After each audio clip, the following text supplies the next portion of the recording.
the mindset that they could have won that game. No, they couldn't win the game because the defense right now is terrible. Yes. It's the worst I've seen in this city personally. I've ever seen. Now, there are people out there that think, because they don't give up a bunch of big plays, which the stats say, that this defense is acceptable and it's just the players, which is okay, except then, so that means I'm not allowed to notice that they give up 35 of their own, and then they come back and give up 42. Like, I'm not supposed to notice that they do that. So I don't buy into the whole you can't judge. All I can judge is what I see. And what I see from this defense, I see an offense that I saw an up. Only thing I needed from the offense was I had only seen down. I signed up for ups and downs. I got an up. So fine on the offense. Like, on the defensive side, though, there are no ups. There's nothing good. And that Darius Slay is out of his mind on social media whining as if we didn't recognize that we weren't supposed to notice that they gave up 42 points on defense, and it could have been more. No, if you give up 42, you can't say you should have won. Period. Even with all those mistakes, if you give up 42, you're not supposed to have to score 45 to win a game. Here's the question on the defense, because you're absolutely right. It's really ridiculous. So the question is about Jonathan Gannon. Is there any way for Jonathan Gannon to trick up this defense to the point where they could be effective, or do they just flat out don't have the personnel? And I look at their personnel, I go, they're not good. Their personnel, their linebackers are not good. No. Their defensive line has been not great. Correct. And certainly in the middle, Fletcher Cox has been invisible. Correct. But their defensive ends make two mistakes yesterday. And then the safeties, I'm going, it's like they have no personnel on defense. The edge, the hoe we tapping and passing like magic. No, we not asking, we see it, we grabbing. Diamonds they flashing, go blind when I'm passing. Mask on, I'm clapping, no mask on assassin. Jugging, we snatching, all black is the fashion. We not the same, bro, just look at the fabric. Hey, what's going on, everybody? It's your boy Common back with another video. Yeah, man, real quick, you seen that the last clip or whatever the case may be that I put up of the guys from the Eagles.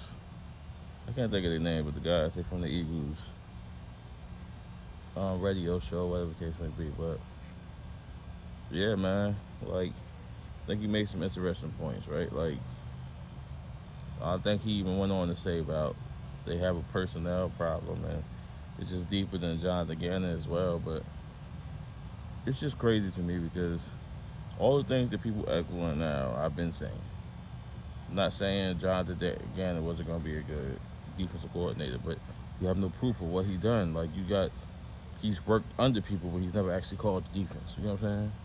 Saying that with Nick Sirianni, he worked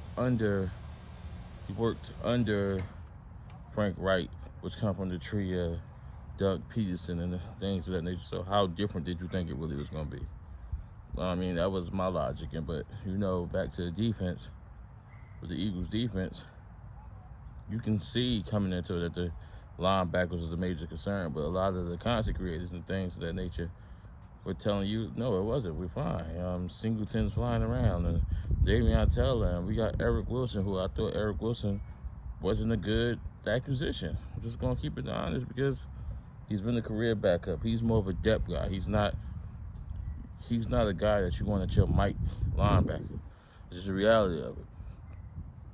Even from down to Anthony Harris.